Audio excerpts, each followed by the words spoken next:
For 5 years, I sat at the same desk, in the same office, beside the same woman.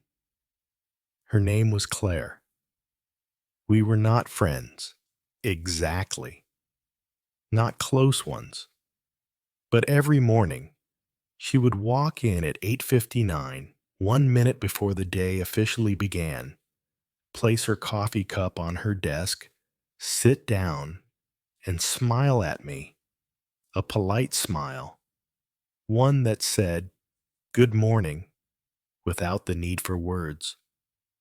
And I would smile back. That's how each day started. We didn't talk much, a few words here and there. "Did you see the rain this morning?" I'd ask. "Yes, it was heavy," she'd say. Sometimes she would comment on the office temperature. "It's freezing in here today." I would nod and reply, "Feels like a fridge." We had the same conversation about the broken coffee machine at least 5 times over the years. And once, we laughed when the printer made a strange noise and spit out a blank page. That was probably the most we ever laughed together. Claire sat to my left. She typed quickly, always with her back straight and her eyes focused on the screen. She answered emails with a calm voice. She said hello and thank you to everyone. She wasn't loud. She wasn't the kind to join office gossip. But she was always there, reliable and kind. The kind of person who makes the place feel normal. Over time, we developed a kind of silent routine. When I brought cookies, I would leave one on a napkin near the edge of her desk. She never said anything, but the cookie always disappeared by lunchtime. On her birthday, I gave her a card. She smiled, genuinely this time, and said, "Thank you. That was thoughtful." That was the only time she ever used the word thoughtful around me. Sometimes I'd hear her laugh on the phone, maybe with a friend or family member. It was a soft laugh, not loud or dramatic, just warm. I always found myself smiling when I heard it, without really knowing why. Maybe it made the office feel a little more alive. We never talked about anything deep. We never asked about each other's families. We never talked about dreams or fears or the things we really cared about.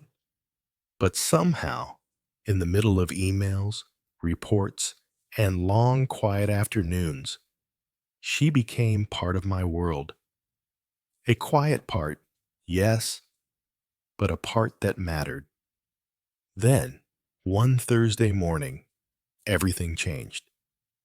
I walked into the office and saw a small white envelope on Claire's desk.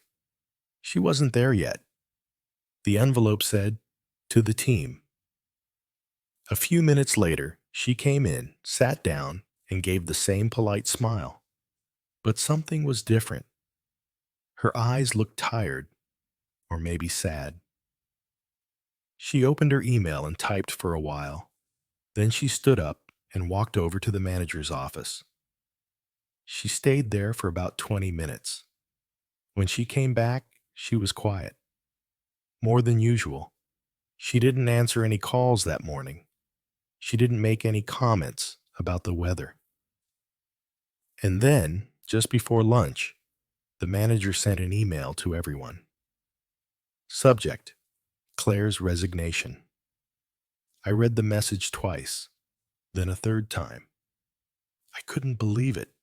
Claire was leaving, just like that.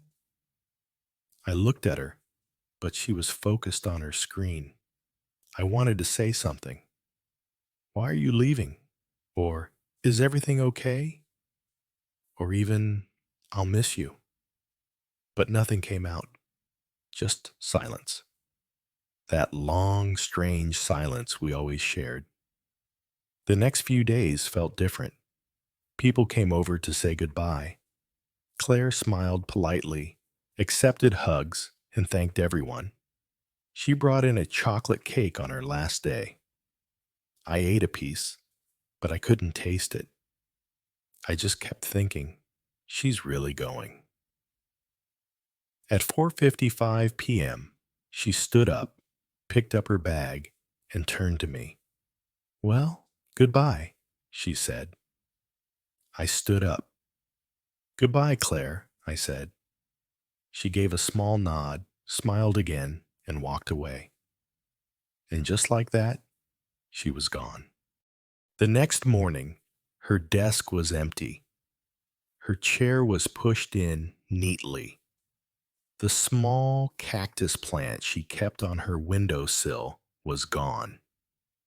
There was no soft typing beside me, no quiet sighs, no polite comments about how slow the elevator was. The space felt colder, not just physically, but emotionally, as if something important had disappeared. That day, I realized something I hadn't noticed in 5 years. Claire had been more than just a colleague, more than just the woman who sat beside me. She had been a quiet comfort, a daily rhythm, a presence I depended on without even knowing it. I thought about all the things I never said to her. I never told her that her calm voice helped me stay focused when things got stressful. I never told her that her little laugh made my day feel less dull.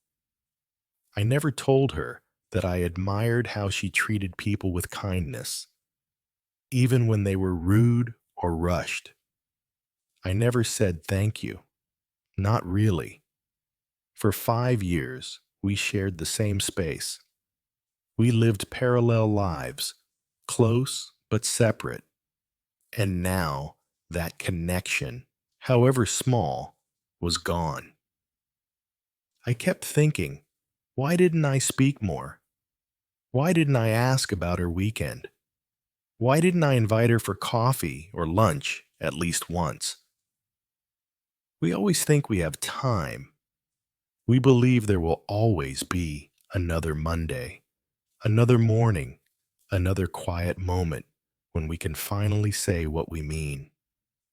But sometimes people leave without warning.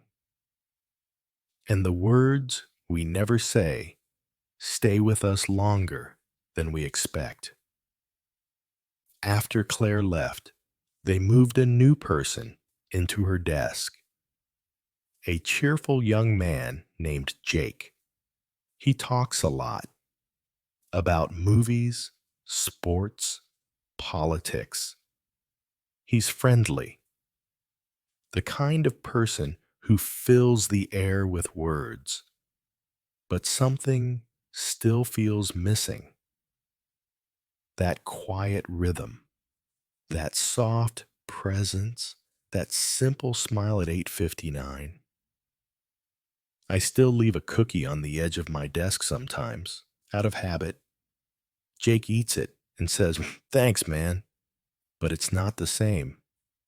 Claire didn't change my life in big, dramatic ways. She didn't give me advice or rescue me from trouble, but she made my days feel a little more human, a little more real, and now that she's gone, I see that clearly. This story isn't dramatic. It doesn't have a big twist or a sad ending. It's just real. It's what happens when we spend our lives surrounded by people we barely know, yet they somehow matter deeply. There are so many things we never say at work because we're too busy, because we're shy, because we think it's not the right time. But maybe, just maybe, the right time is now. So if you're sitting beside someone right now, someone you see every day, someone you've worked next to for months or years, say something, a real thing. Tell them you're glad they're there. Ask them about their weekend. Notice their smile. Share something about yourself. Because one day, they might not be there, and you'll be left with all the words you never said.